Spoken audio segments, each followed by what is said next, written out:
I know, I know. It's like, it's just gotten this far. Yeah, exactly. Actually, it's such a weird to do this far. We'll be okay. Well, you know, black is reliable.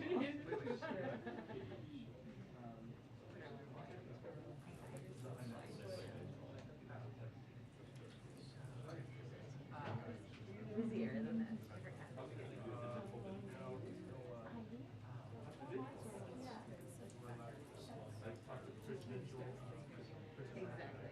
Different kind of exactly. I said that too.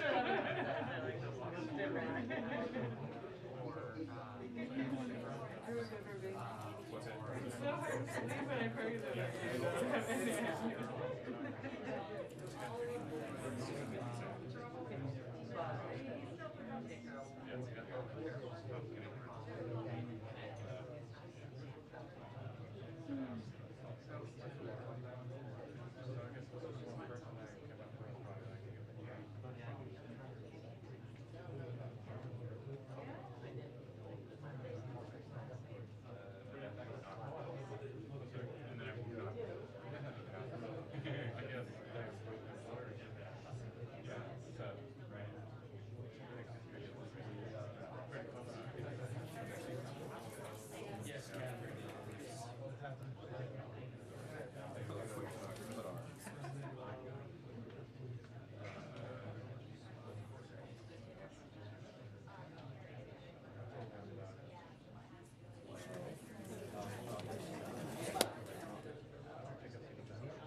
Oh, she tweeted it herself?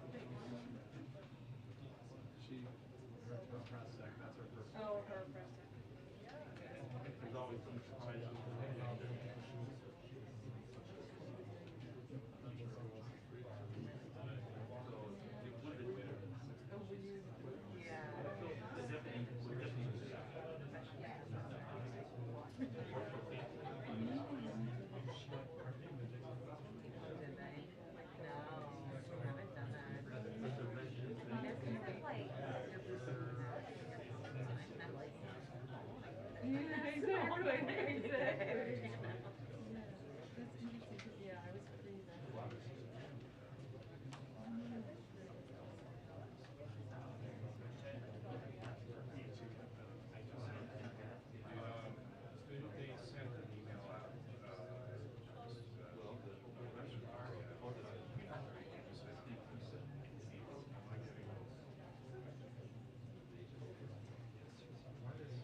sounds as though Chris Moore, they're preparing right now, they're about to come down, Chris Moore is going to lead, it sounds like, and then Jake will be with them too. Okay, so Chris will be.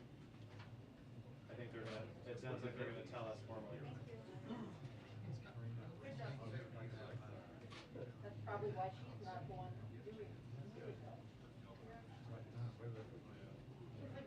We're willing to do this again. Jake's still on schedule, right? Oh, clearly not on schedule, but soon. Between now and I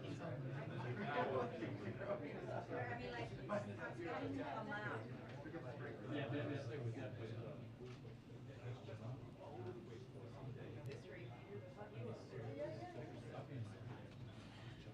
yes, Francesca, first question. I have nothing for you on that. Pedro's a good point on your pose. I was going to ask the second one. Go ahead. As I'm standing here. Let me refer you to the Justice Department on that. We've called. Well, I'll call them again. Given the special circumstances, we'll do today's briefing outside. Yeah, that's nice. Actually, we'll be doing it at the rail at the old Abbott.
They said they are going to provide you with free pool. And if they're supposed to be providing something, they said we're sending it out. Okay. So I don't really have real guys, just the indication.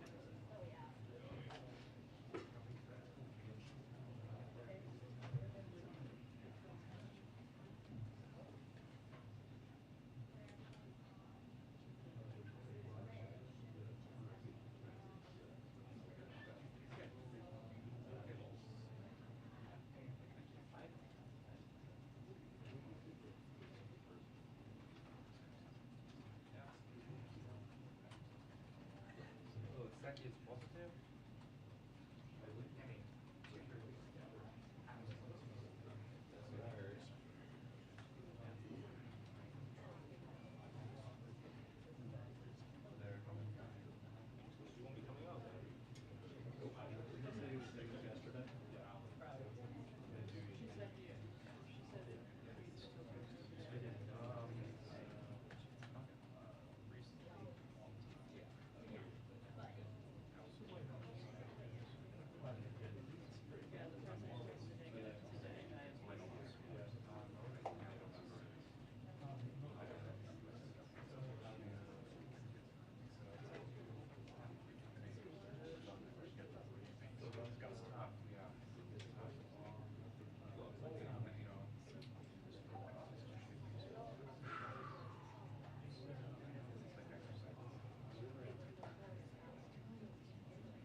Two-minute warning to press briefing. 2-minute warning to press briefing. Thank you.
Hello, everyone. Good afternoon. As you can see, things are changing and moving pretty rapidly around here today. Obviously, we've had some last-minute adjustments to the briefing, which is why I'm up here today. I know folks might have some questions after the statement that we just released from Jen, and we in the press office are going to strive throughout the rest of the day to get you the answers to the questions you might have. A few additions beyond Jen's statement that I can provide right now. No members of the press who attended the briefing yesterday are considered to be close contacts. We are currently conducting contact tracing, and any member of the press who's considered to be a close contact will be contacted. But if a close contact is determined, it would not be through yesterday's briefing. So we just wanted to be clear about that. I'm going to speak briefly about the first day and a half of Judge Jackson's committee hearing, and then I'm going to pass it over to National Security Advisor Jake Sullivan, who will make some remarks at the top, and then he's happy to take some questions on the trip. And he has a heart out where I'll call it. And then again, please let us know if you have any follow-ups after the briefing. We'll strive to get you answers, and we appreciate everybody's flexibility today. With that, just a couple of things from the first day and a half of Judge Jackson's committee hearing. The president watched portions of Judge Jackson's hearing yesterday and today, and is proud of the way she is showcasing her extraordinary qualifications, her experience, and her even-handedness. Her dedication to following the facts, the law, and our Constitution as an independent judge is clear. He was also moved by the grace and dignity she has shown, the deference to senators, and the level of detail she is offering, reinforcing the value of her experience, her intellect, and the strength of her character. The president was particularly struck when, reacting to Senator Leahy raising the broad support she had received from the law enforcement community, Judge Jackson spoke about her family members who have served as police officers, saying, "I know what it's like to have loved ones who go off to protect and to serve, and the fear of not knowing whether or not they're going to come home again because of crime in the community. Those are not abstract concepts or political slogans to me." As a former chairman of the Judiciary Committee, President Biden also appreciated her respect for the intent of lawmakers and the text of the law. He appreciated Judge Jackson's commitment to stay in the lane of judges prescribed by the Constitution and her highlighting the importance of precedent. He was also struck by how she swiftly dismantled conspiracy theories put forward in bad faith. They've been debunked by numerous fact checks, experts, and the record itself. In selecting Judge Jackson, President Biden sought the opinions of Republicans and Democrats who made clear they wanted someone of deep experience in the mold of Justice Breyer. Today's testimony and Judge Jackson's endorsements by leading conservative jurists and some of the biggest law enforcement organizations in our country make clear she is indeed in Justice Breyer's mold. And with that, I'll turn it over to Jake, who has a topper for you, and then he'll take some questions. Thanks.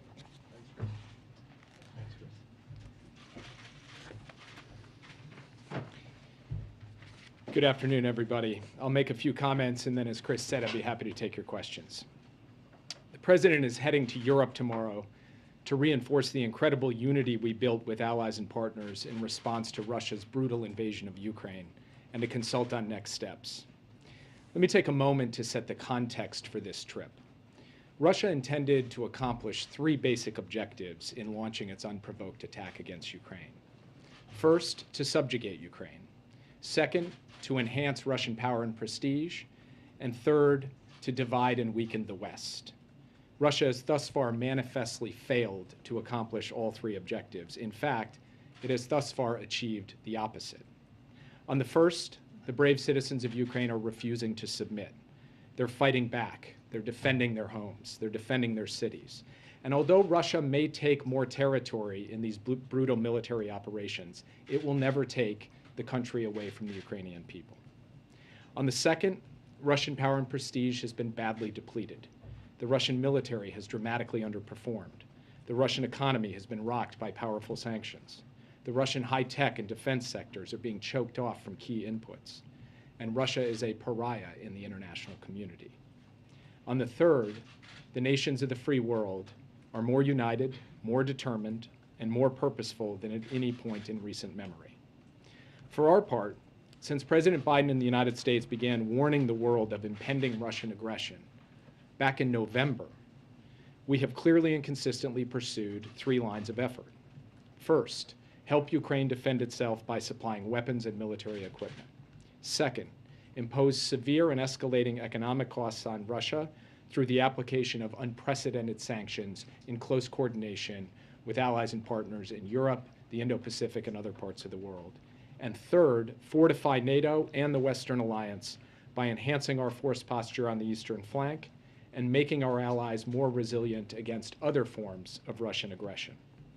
We've made decisive moves on all 3 fronts, and President Biden's trip will involve further actions on each of these 3 fronts. He will attend an emergency NATO summit, joined by the leaders of the other 29 NATO allies. He will join the G7 leaders, and he will address the 27 leaders of the European Union at a session of the European Council. He will have the opportunity to coordinate on the next phase of military assistance to Ukraine. He will join our partners in imposing further sanctions on Russia and tightening the existing sanctions to crack down on evasion and to ensure robust enforcement. He will work with allies on longer-term adjustments to NATO force posture on the eastern flank. He will announce joint action on enhancing European energy security and reducing Europe's dependence on Russian gas at long last. He will announce further American contributions to a coordinated humanitarian response, to ease the suffering of civilians inside Ukraine, and to respond to the growing flow of refugees. From Brussels, President Biden will travel to Poland, where he will engage with U.S. troops who are now helping to defend NATO territory, and he will meet with experts involved in the humanitarian response. He will also hold a bilateral meeting with President Duda of Poland. I'll leave further details on the schedule and program for each of these aspects of the trip to our trustee communications and press team. Let me close with this. There will be hard days ahead in Ukraine, hardest for the Ukrainian troops on the front lines and the civilians under Russian bombardment. This war will not end easily or rapidly. For the past few months, the West has been united. The President is traveling to Europe to ensure we stay united, to cement our collective resolve, to send a powerful message that we are prepared and committed to this for as long as it takes, and to advance our response on all 3 critical fronts that I've described: helping the Ukrainian people defend themselves, imposing and increasing costs on Russia, and reinforcing the Western Alliance. And with that, I'd be happy to take your questions. Yeah. The Russians and the Hungarians seems to be reluctant on imposing a ban on importing Russian oil and gas. Will this weaken the sanctions? And what do you call on the groups that the president is going to meet to expel Russia from the G20, of course, group? And do you think that an agreement with Iran could be reached without Russia?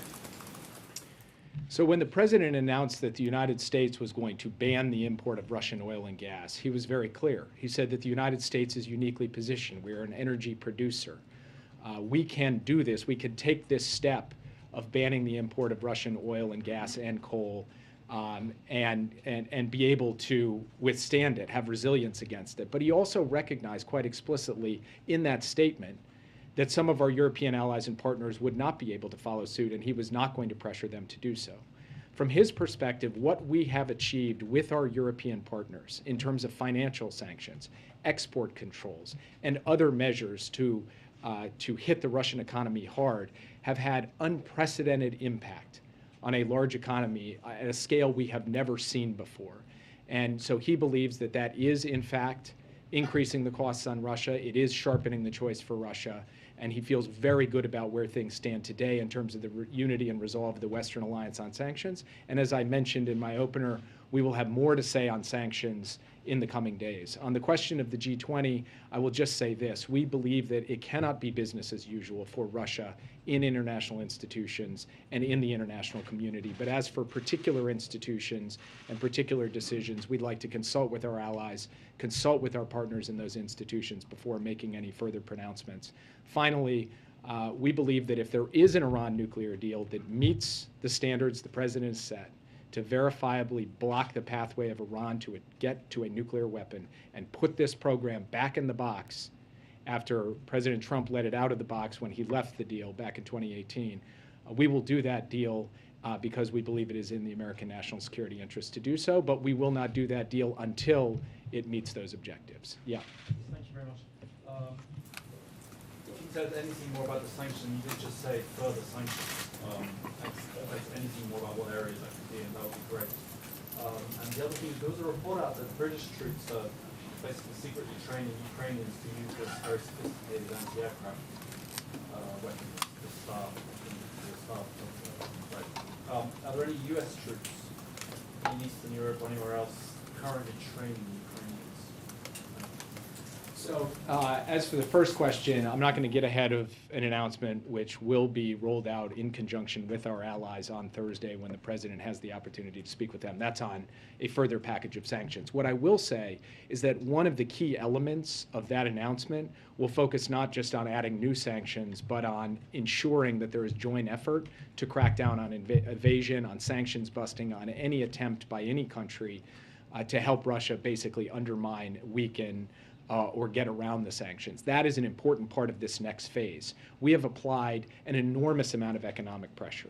And in order to sustain and escalate that pressure over time, part of that is about new designations, new targets, but a big part of it is about effective enforcement and evasion, applying the lessons that we've learned from other circumstances where we have, in fact, imposed sanctions on countries. So stay tuned for that.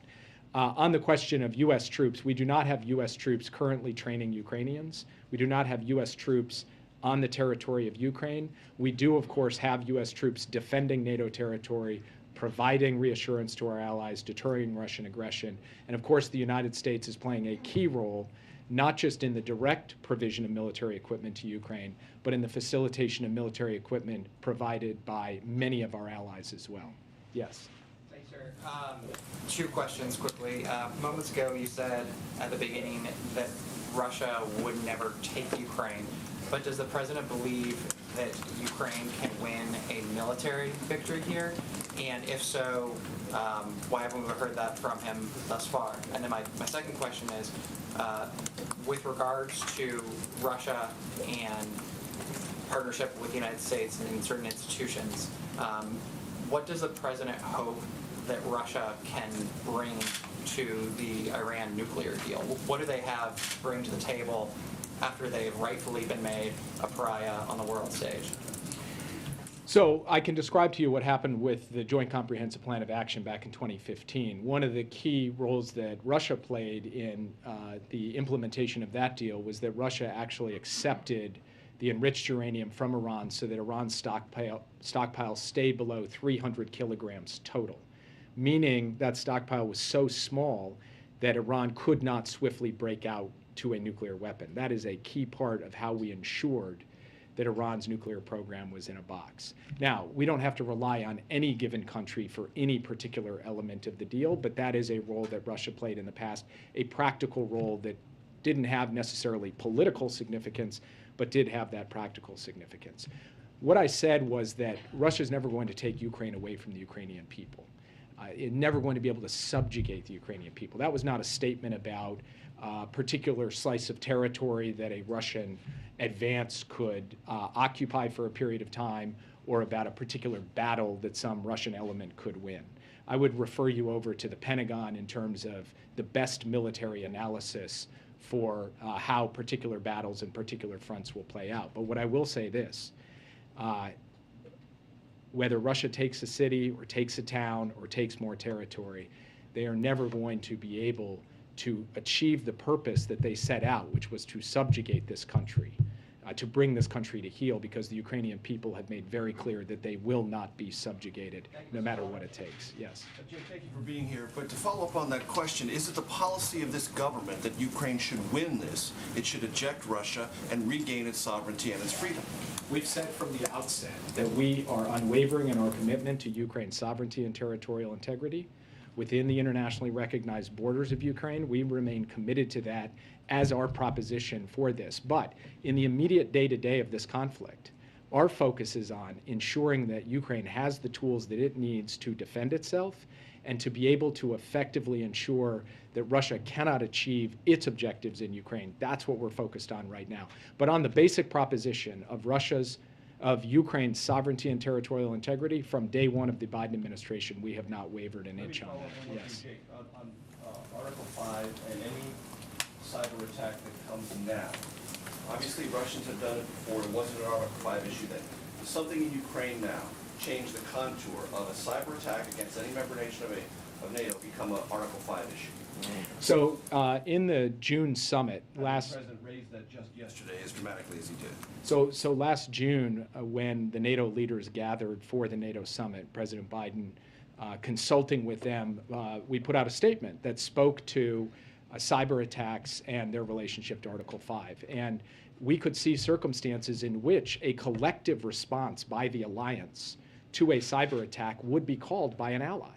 That is absolutely something where we and other countries could bring capabilities to bear to help a country both defend itself and respond to a particular cyber attack. Now, that's not necessarily the same thing as a military response. That response could take many different forms. But we have made clear through NATO documents now, not just last year, but going back years, that cybersecurity is an alliance issue. It is an issue where collectively NATO is prepared to pull together both to enhance resilience, enhance defenses, and if necessary, use the appropriate tools to respond. Thanks, Dick. It's been just over a week since you met with your Chinese counterpart, a couple days since the president spoke with President Xi. Have you seen any indications that China will or will not provide assistance to Russia? I can't make predictions going forward. What I can tell you is we have not seen since those meetings or since the president's conversation with Xi the provision of military equipment by China to Russia. But of course, this is something we are monitoring closely. We will continue to monitor it.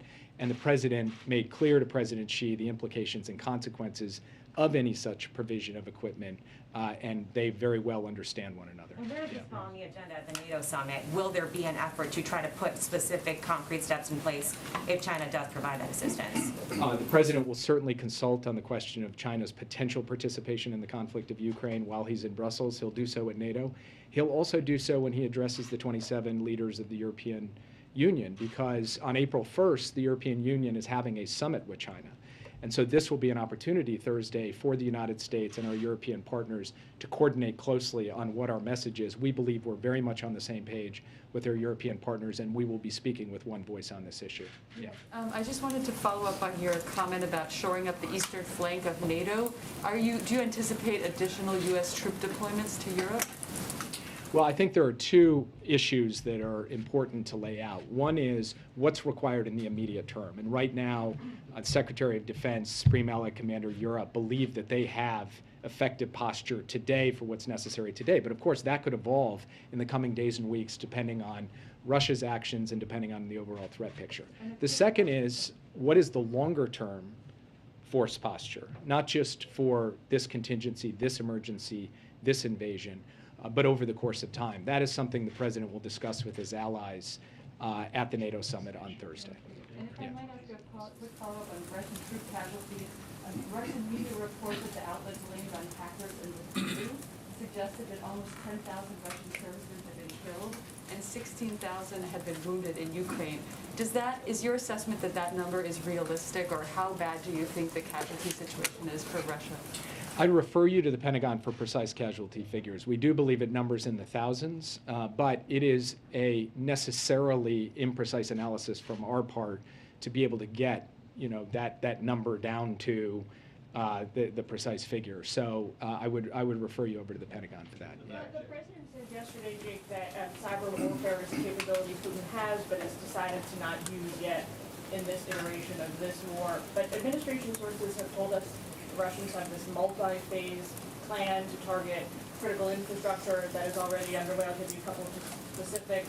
2 weeks prior to the invasion, 21 U.S. energy companies targeted by hackers. They're involved with LNG production. March 9th, CISA and the FBI began working with an unnamed American pharmaceutical company whose top execs were targeted with malicious phishing attacks. Internally, the administration has attributed that to Russian intelligence. I have a list of stuff that goes on and on here. Suffice it to say, how do these acts not constitute cyber warfare so far already? So first, the president put out a statement yesterday, a very strong, clearly worded statement, in which he said, based on evolving intelligence, we believe that attacks could occur. Now, the Russians have spent years preparing the ground for attacks, trying to get inside systems. That they are not already underway? Just want to clarify. Well, what I think we would distinguish between is gaining access to a system, which could be used for a variety of purposes, intelligence collection, or mere preparation for a future attack, and the actual disruptive, destructive type of attack of the kind you saw that shut down the Colonial Pipeline last year, for example, or attacked JBS Foods. And it's really that latter thing that we have not yet seen, but how one defines cyber warfare or cyber attacks, of course, is going to differ across individuals. The distinction the president was making was the distinction between all of that preparatory work, which has been ongoing for years and has in fact intensified, and the type of destruction or disruption, the launch of a particular form of malware, for example, that would result in the kinds of physical effects we've seen in past attacks. So no Yeah. Thanks, successful Jake. attacks yet? I wanted to Just ask wanna about concerns about the use of nuclear weapons, including possibly smaller nuclear weapons. Can you just address those concerns and talk about how that might come up on this trip? Well, President Putin, in the early days of the conflict, actually raised the specter of the potential use of nuclear weapons. It is something that we do have to be concerned about. Based on our current analysis, we have not changed our nuclear posture to date, but we are constantly monitoring for that potential contingency, and of course, we take it as seriously as one could possibly take it. We will be consulting with allies and partners on that potential contingency among a range of others and discussing what our potential responses are. But I'm not going to speak to that from this podium today. I'm going to let the president have the opportunity to speak with his fellow colleagues on what is a very weighty matter. Yeah. Are Vladimir Putin's days numbered, Jake? Are Vladimir Putin's days in power numbered? From our perspective, what happens with respect to the Russian political system is something that will be worked out inside Russia. What we can do is put forward our basic 3 lines of effort. That's what we're doing, helping the Ukrainians defend themselves, fortifying the NATO alliance, and imposing costs and consequences. We got time for one more. We got time for one more. I have 2 questions on the Russia and North Korea and China. There is a report that the North Korea's cyber hacking organization is related to Russian's cyber criminal organizations. Do you have any information on that? And I follow up next. I'm sorry, can you just repeat the question? Yes. North Korea's cyber hacking organization is related to Russian's cyber criminal organization. Do you have any information on this? All I can say generally is that North Korea's cyber capabilities have been manifest in the world, and they work with all kinds of cyber criminals around the world, including Russian cyber criminals. I've got nothing further for you on that today. Yeah, I'll take one more. Do you have any comments or expectations on the meeting between President Xi and President Zelensky that's scheduled to happen soon? Sorry, I told her that I would call on her, so I've got to let her ask the question. What does the president hope to accomplish when he's in Poland, and why did he feel that it would be helpful for him to go to Warsaw at this time, particularly when the vice president was there less than 2 weeks ago?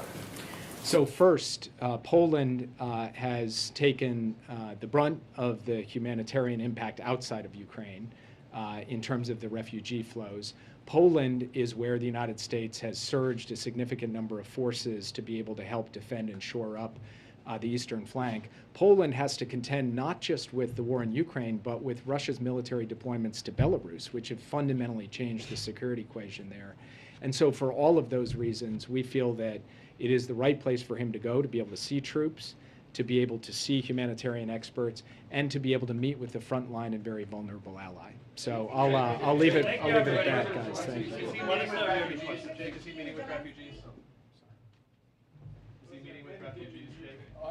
Saki said they'd tell us. You might be able to tell us today. So I think I said at the outset that we'll go through the precise details of the schedule. But Jake, he spoke with Pope Francis today. He spoke with Pope Francis today, and he tweeted. Jake.